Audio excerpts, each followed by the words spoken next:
Hello, and welcome to Seeking Heaven, the Near Death Experience and Other Phenomena. I'm your host, Tamara Caulder Richardson, as well as an Evidential Medium and Christ and Ultra Dimensional channel, as well as a star seed. And welcome to my channel. If you haven't subscribed, please do. Tell your friends, share, like, and make comments. And also check out my new school, academyofdivinewisdom.com. And if you want a reading, southernbellemedium.com. So today's guest, we have Joan of Angels, and that is her star name, but her name is Dr. Joan Hangarter. She was a chiropractor for years. She's also a healer, and she's an angel art celestial communicator. And I'm excited to have her on today. She's going to be talking about her transmissions, how she realized her spiritual journey, how she realized that she's from the angelic realm, and she's going to show us her amazing, beautiful angel paintings and drawings. So I'm going to bring her on, and we're going to have a chat with Joan. Welcome. I am so excited to be here tomorrow. I am so excited to have you, and I'm just so excited to show my viewers your beauty, your presence. For those of you watching, we could barely get the interview started because we just wanted to have a love fest because she is just a joy, and I feel very much so in gratitude for Joan to be with us today.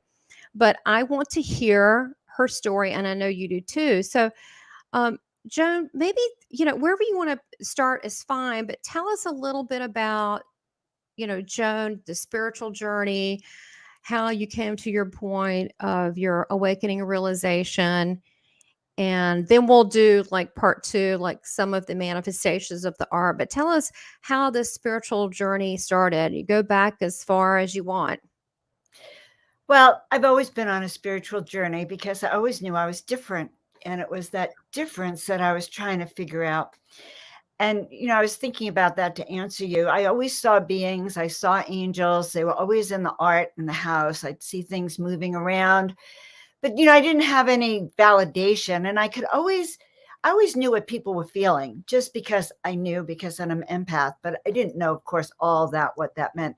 When I was 23, I left New York and moved to California to move into an ashram, followed a spiritual teacher. So I always knew there was something more. But once I became a chiropractor, I discovered new things. I discovered that there's an ability to turn on people's healing power, healing energies by learning how to work for healing from the inside out. My computer's flying now from all this information. So I became a chiropractor but I'll tell you what happened. I started practicing and I was invited to this visioning workshop. And in that workshop, I had this vision that there was an amazing goddess angel behind me. We were in the Colosseum, the ancient Greek Colosseum. Millions of people are walking in front of us or crawling or on their crutches or in their wheelchairs. And I'm dressed in white, the angel's dressed in white, and we're just doing this wave. And people would pass in front of us and drop their wheelchairs and crutches and get up and continue on their way. And I received that message at that time that I was here to heal and inspire millions of people on this planet, and that it was my mission to help raise the vibratory frequency of every soul on the planet, and that I had made agreements to do that. So that was at the very beginning of my chiropractic practice. Okay. And what it did for me is it frustrated me because I realized treating one patient at a time wasn't going to raise the complete vibratory frequency of the entire planet. Okay. I got it. I feel the same. I do that with readings. I'm like, why can't I just do like thousands of people at once? Yeah. So I have had visions of just millions of people being healed and inspired. And years later, I had a regression about, wanted to know about the ships that I had seen. And I had a regression because I had lived in Baja for a year. And now in these that are regression, like these are crafts. These are when you say ships, just to back up the train a little bit, people listening. Okay, so these are crafts. And when did you start seeing these? well, really big. So I was guided to move to Baja Mm-hmm. about 10 or 12 years ago. And when I got there, two things happened. I was told to start this group called Baja Paranormal, and I started looking up in the sky. And I had been studying UFOs for a long time. Anyways, it wasn't out of my realm, but above where I lived, there were 6 saucer clouds. And those are clouds that look just like a saucer. And they stayed up right above my house, didn't move for days. And so when I got back to the States, I had a regression. It was like, well, what was that about? And in the regression, I saw that there were 6 of these saucer ships. We were connected to a mothership over all of Baja. And my job, all the people in my group, Baja Paranormal, were in the audience on the ship. They were like passed out. Their head was like this. They weren't moving. I was standing on a podium. There was a chair in front of me. It was just like the chiropractic days. And instead of adjusting their neck to turn on their power, I was told my life's mission was to turn on each person's energy field power. It was one-on-one, of course. Yes. And they said that I had made this agreement to not leave the planet. And I said to them on the ship, I said, oh my God, there's billions of people on the planet. This is going to take forever. And the next thing I know, there were 3 or 4 other people on the ship with me who had more advanced technology. And they showed me that it wasn't just me, that I was part of a group that were here to raise the vibratory frequency of the planet. That was about 2012. And that confirmed for me, of course, that my mission is raising people's vibrations, helping align people's body, mind, and spirit to do what they came here to do. Yeah. So I suppose that's how I began my waking up. Wow. Well, not really what you would think with chiropractic. So it's just coming through no matter what you do. Well, in my chiropractic, I did discover that I could hear and feel people's pain. My hands would know what they were doing. My mind didn't know, but I could feel, I could know, I could understand the emotions involved. And I still do. So I still do work where I can work online with you to realign your body so that your energy can move. But fast forward in 2013, when I got home from Baja and I was back in the States, I was guided on Halloween evening, 2013, October 31st, 2013. I was told to paint 33 angels in 30 days.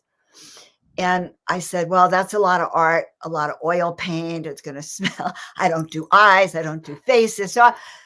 But my guides have a system with me 3 times and I'm out. Okay. So the first time I said, well, then they said it again. And then the third time I said, yes. Okay. That was all in a minute. Oh my gosh. We are totally related. The same thing with me. And they explained to me that they were really clear. The message had gone out to thousands of people. It was those who said yes. And once I finished those 33 paintings and I created an angel loft, a book fell off the bookshelf. Oh, wow. And it said, your call for angelic assistance has been heard. Okay. Swear to God, there it was. It was like, oh my God. And then a couple of days later, it was like, well, to be one of the chosen ones, you must choose. And so that began for me. This happened in 2013.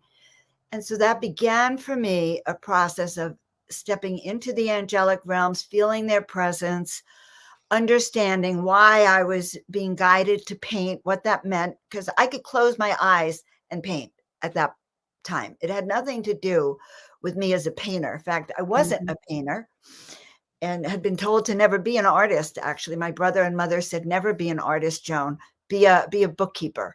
So, it wasn't, it was crazy. So that's how I began. And then they gave me more, paint us and we will come. Well, who will come? And then beings came. And then I started to feel the presence of the angelic realms. So that is how I began this phase of my life. So let me ask you before we get too far, because I do want to see all your paintings. I do want to see how this unfolded, because it's just fascinating to me to hear people's spiritual unfoldment. It sounds like you came from a regular family, correct? I came from a very dysfunctional family where I hid in the closet. I ran away at the age of 3. At 3? How do you do Yes, that? I ran away. I'm We taking had my rattler. I'm out of here. How do you do that? I knew that this was the wrong family. My dad was very abusive, and I hid in the closet. So I understand I've had a push-pull all my life about Mm, being safer in the closet than out, and I was extremely shy, mm. even though if you had told me years ago that I'd be in front of the public eye, I always wanted to be an actress, but I actually had to hide in the closet. So that's been the theme of my life. Can I make a comment there? There are so many, and this is kind of interesting. And for those of you watching, there's so many light workers that do come from some type of abusive family or relationship. It seems to be common. And I hid in the closet who I was, and there was some you know um, sexual inappropriate abuse with my stepfather. But it made me, I feel, I'm not saying it's okay, it's not okay, but more compassionate. And I can spot it right off in people. I can spot, it's like, like little damaged puppies. I can spot it. I want to hug people. I want to say it's going to be okay. You get to choose your life. That's in the past. Come on, move on. But yeah, why do you think that it's, I'm not saying we're saints, but if you look at, and then I wasn't raised Catholic, so I don't know a lot about this topic, but with saints, they didn't have great lives. Why do you think that so many of the light workers agreed to endure some type of uh, bad treatment or abuse of some sort? Why? Tamara, we come in and we come in on I believe that we chose to be here. Okay, we have a mission, we have a Mhm. purpose, and we have a mission here on the planet. But I also believe that we come here to learn lessons.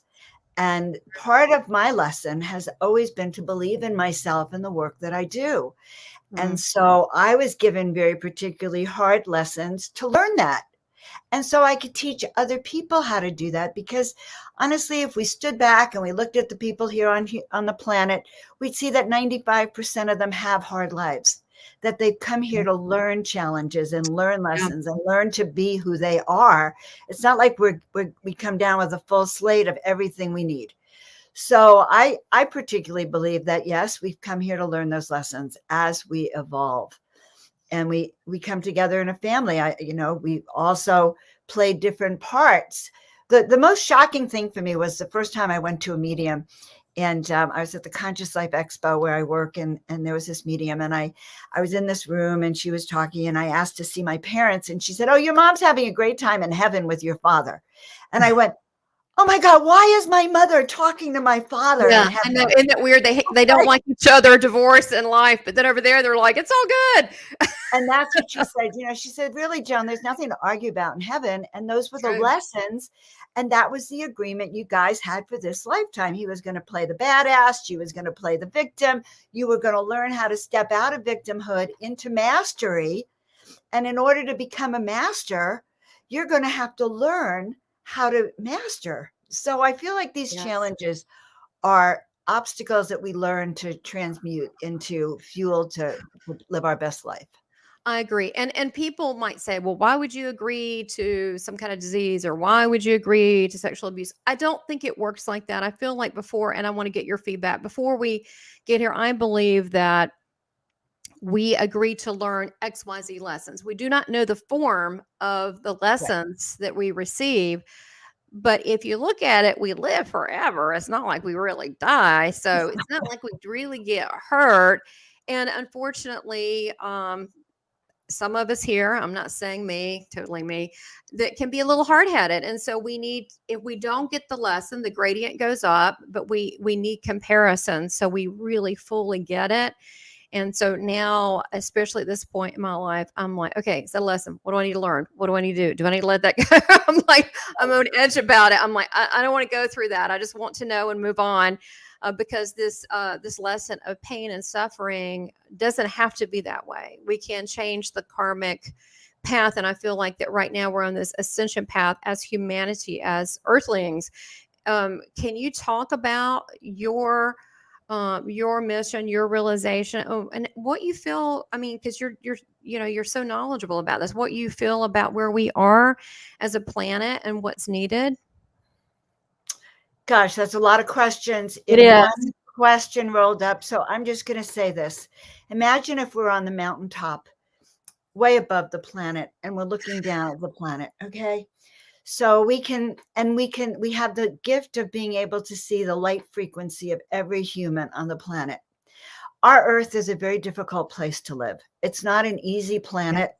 There's a lot of hunger, starvation, and cruelty that has happened on that planet. I mean, we would have to look, and then we can look and see who the evolved souls are, and we can look and see where the light is starting to raise in its frequency. And when I do my shows with people, one of the things I always do, in fact, on my Miracle Mondays, is we create a light grid which connects every person's tower of light around the planet in a grid that raises the frequency of Yeah. light. So in some ways, we're still a primitive planet that's stepping into higher frequency consciousness and into an ascension consciousness, bringing up a lot of people. A lot of people here have forgotten who they are.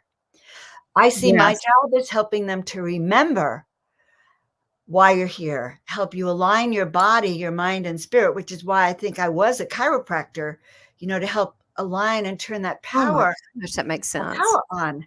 And Oh my when I gosh. adjusted Yeah. people in my youth, I'd say, I'm turning your power on. When I do my readings, I say, we're turning your power on. We are turning your high Right. frequency vibration up.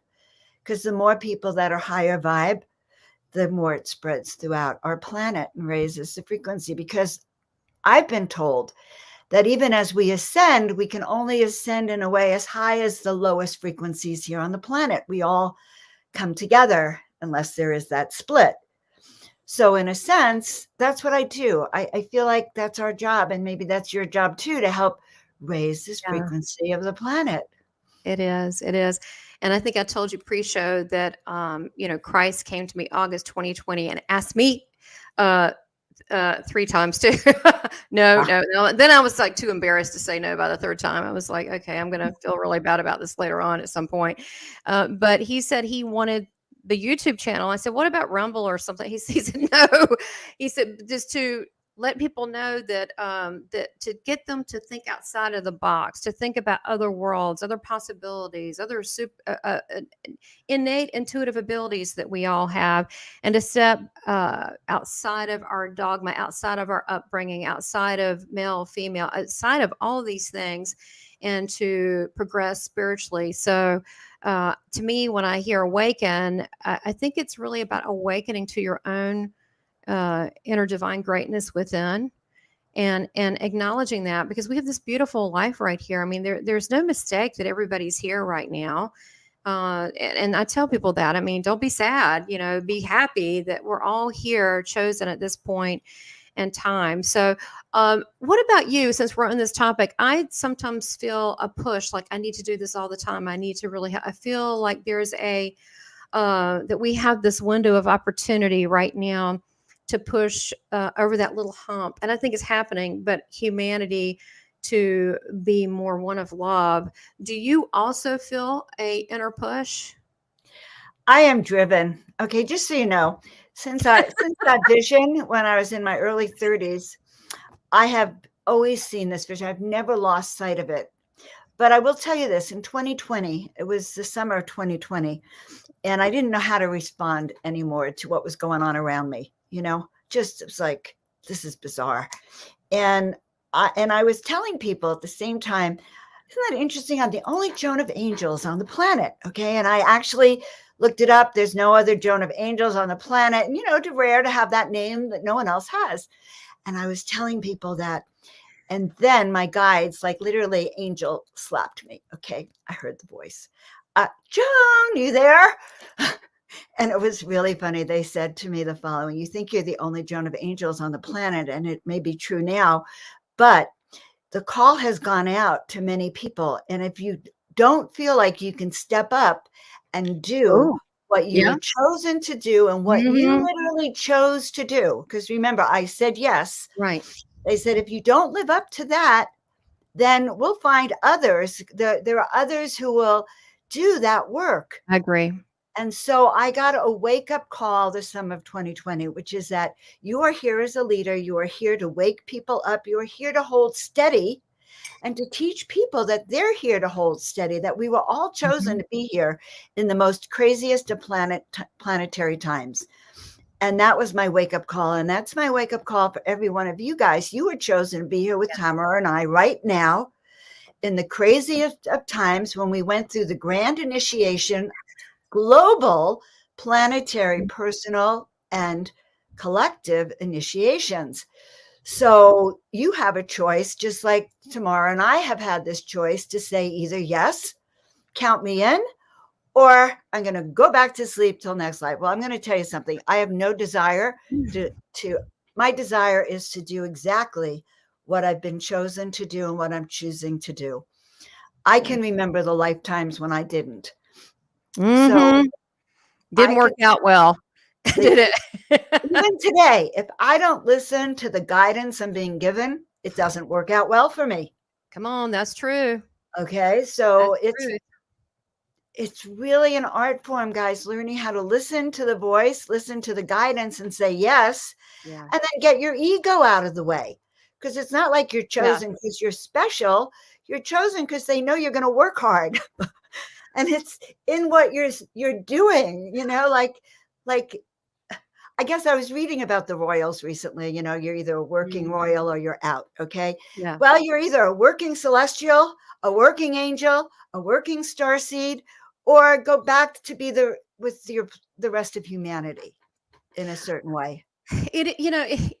We have free will. I mean, that's a universal law. We do. And it's funny you're saying all this, because when we took a bathroom break, I don't know why they love to talk to me in the bathroom. I guess because this is the only time they can get a hold of me, that and early in the morning. And so I got the message, and I said, I don't know if people like the word chosen. I have these ongoing conversations all the time. And my team guide said to me, well, it works both ways, but we like people. We on our end choose people that will get the job done, and so they already know who's going to accept and who's going to get the job done. And what does that mean? Someone not lazy, someone that puts the divine mission of planet Earth, whatever you want to call it, whatever your words are, first. They know they're going to put that first above all things. Other than they understand we have physical needs and we have relation. I mean, my goodness, team guys, they're all good with that, but that they already know who that is. You know what Jesus told me a couple years ago? It's so cute. It's so cute. He loves to joke with me. He said, "We're getting the band back together." That's interesting. I actually just got the chills. Together. Did you just get the chills? Because we've all. I did. I mean, it's like we're all coming back from all these different origins, and here we come back cosmically together at this point in this time, this exact point in time. But I thought, how cute a way to present that. So, Joan, now I want to know more about your name, but I also want to know more about the whole celestial and how you began to realize, wait a minute, my soul origins are not from planet Earth. Can you talk a little bit about that? Well, first of all, you should know that I never really thought about my soul origins growing up. I just knew I was different. I was an empath. I didn't even know what that was, but I knew what people were thinking or feeling. And I just never felt like everyone else. And I know a lot of intuitives, a lot of people who have some of these clairvoyance and clairsentient gifts have that experience, that I'm different from other people. So I always knew I was different from other people. I didn't quite know what that was. I also, growing up, I had one heroine my entire life, which was Joan of Arc. Okay. I read every book I could get a hold of her. Even when I had the measles, my parents wouldn't let me read. I snuck under my covers to read. I had to know everything I could about Joan of Arc. And I always imagined, what would it be like if I had lived during those times? Would I have had that kind of courage to be like a Joan of Arc? Don't ask me why I felt that. Mm-hmm. So fast forward to now, I'm painting angels, 2013, 2014. And in 2015, I had a house full of angel art. And I was told that it was time for me to move to the desert. I met a woman who channeled Archangel Gabriel. Gabriel said, can I give you some messages? And the message is, it's time for you to move to the desert so you could hear. So I moved to Desert Hot Springs, which I call Desert Heart Springs because it's the heart vortex of the world and it was calling me. I moved to Desert Heart Springs and it's day 2. Day 2, I wake up and I go out for breakfast. There's a newspaper article. I'm somehow now in the top 10 worst city in the country. Desert Hot Springs is in the USA Today. It's the top 10 worst city in the country. So I'm like having a little anxiety attack, right? Just because of crime and gangs. Everything. Oh, okay. I didn't know any of that, of course, when I moved. Now that's in the early morning. Okay. And then I have an appointment to meet an old friend, and she's introducing me to her friend who lives here. And we're having breakfast in a very busy cafe, the Sunny Side Up Cafe, very noisy. And she looks at me and she goes, "What did you say your name was?" And I go, "Well, I'm Dr. Joan." Start to say Hangarter, which is a mouthful. And she goes like this, "Shh, shh, say nothing." And I could tell she's in a trance. And then everything stopped. The whole restaurant, it went into like a time warp. I heard nothing. It was suddenly silent. And she goes, "I know who you are. You're Joan of," and I was sure she was going to say Joan of Arc. But she said, "You're Joan of Angels." And I heard the Hallelujah chorus, Yeah. And I just knew that was right. But I will say this, Tamara. I told you I just moved out of the desert 7 years later. So I've been there 7 years. It took me 7 years to understand what that meant. To understand, number one, it wasn't an ego trip of, look how great I am.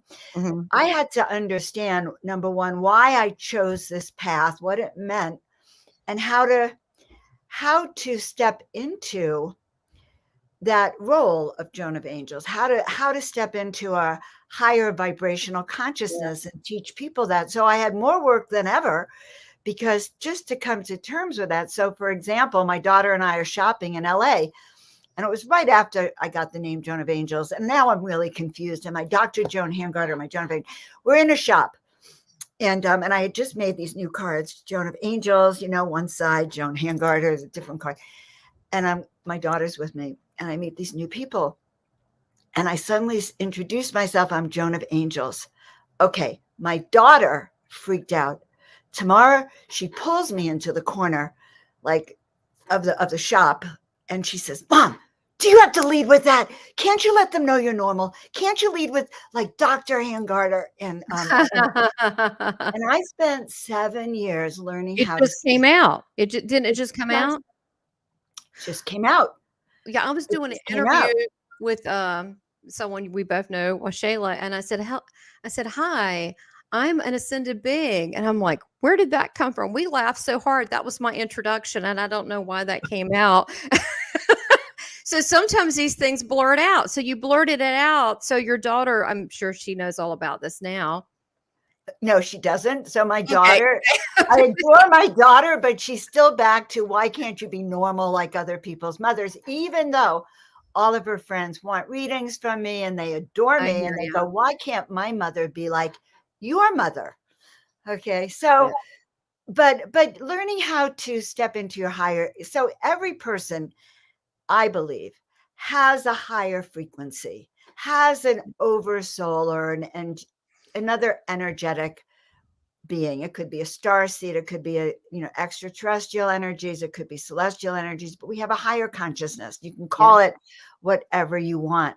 And learning how to step into that, how to step into your higher frequency vibration as a fifth dimensional being, to learn how to walk this 3D planet is probably a great thing to do. It gives you a lot more, it gives you an advantage. So I know some people listening are going, "What kind of advantage?" You mean for as getting messages, transmissions, advantage from Team God? I'll give you an example. Great question, Tamara. One day I went to a sacred ceremony, a spiritual sacred ceremony, and I was sick and I didn't feel well. And I was really throwing up. I was miserable. I was down there on the ground throwing up. This Okay. gorgeous guy stand up there. I'm on my hands and knees, right? And he's up there. I'm not feeling so good. And he looks at me and I look at him and he helps me up. And I said, well, I'm your guardian angel, you know. And he looks at me and I look like a wreck, you know. And so I step up and I kind of pull myself together and I do this technique that I do, which is I bring my shoulders back. Your shoulders, your scapula is also your wings. It's another name for it, wings. And I bring my shoulders back. And he said, well, you don't look like my guardian angel. And I said, well, that's because I had forgotten my wings. And so I stood up and I brushed myself off. And I teach my clients to do this all the time. And I really got back into my energetic frequency. And I swear before you knew it, you could see my wings if you had eyes that see.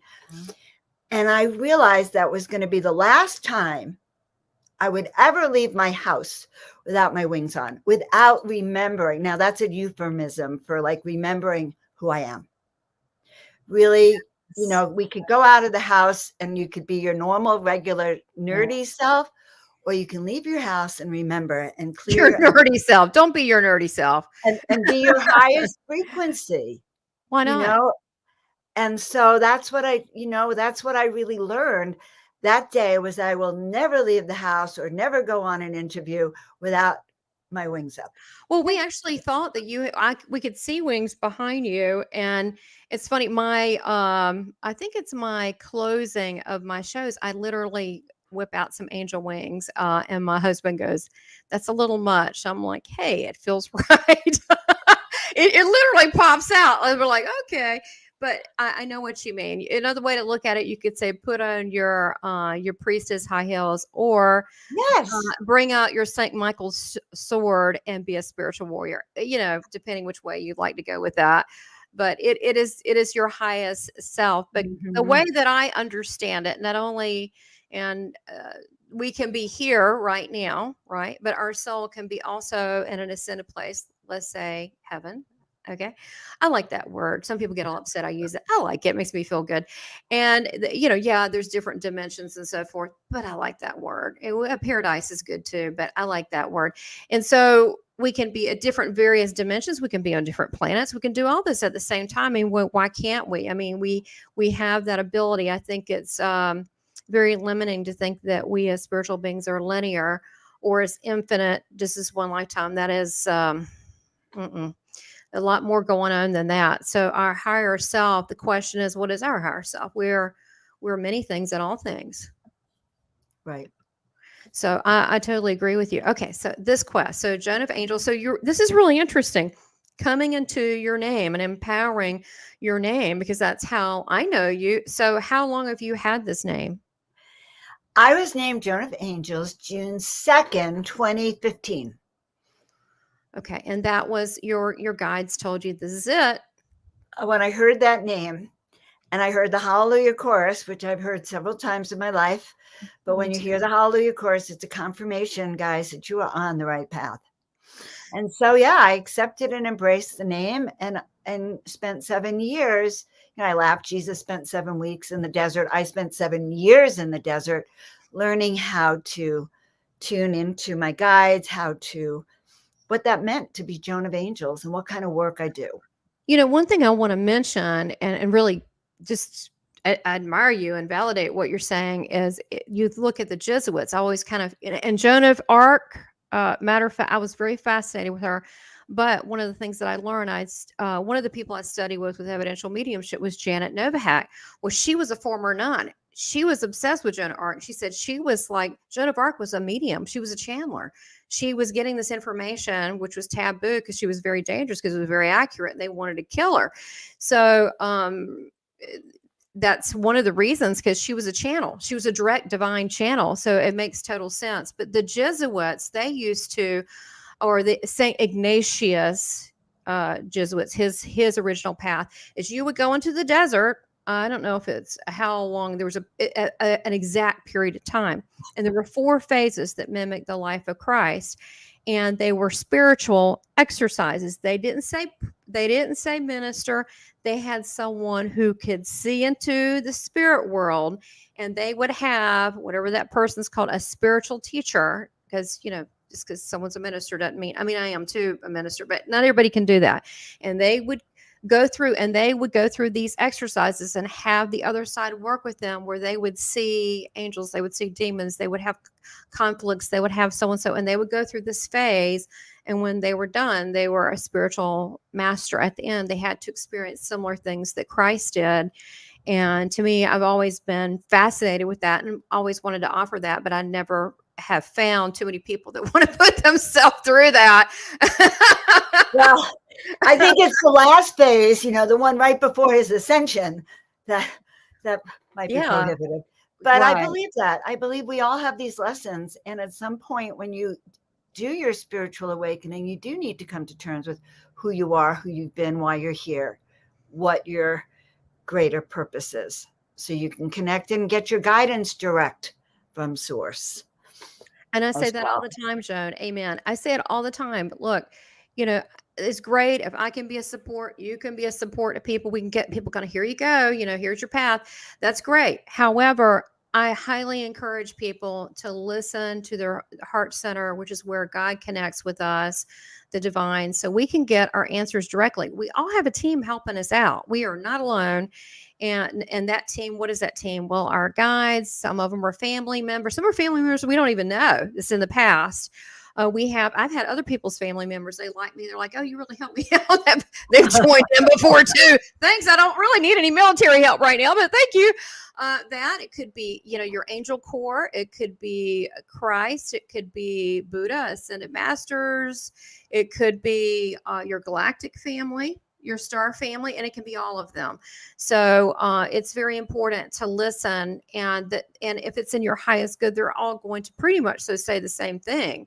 So it in my opinion, it doesn't really matter. They're going to give you the best advice of where you are right now. So I wanted to say part 2 with how you came into your channeled beautiful angel art. And again, I went to a 4-year art school, and I'm shocked that you said that you are not an artist, because I find them to be spiritually uplifting and beautiful. So you have a presentation for us on that. I want to thank you for this part of the segment. I think you're amazing. And thank you for being on the Seeking Heaven show. And everybody below, look at the links so you can connect with Joan of Angels.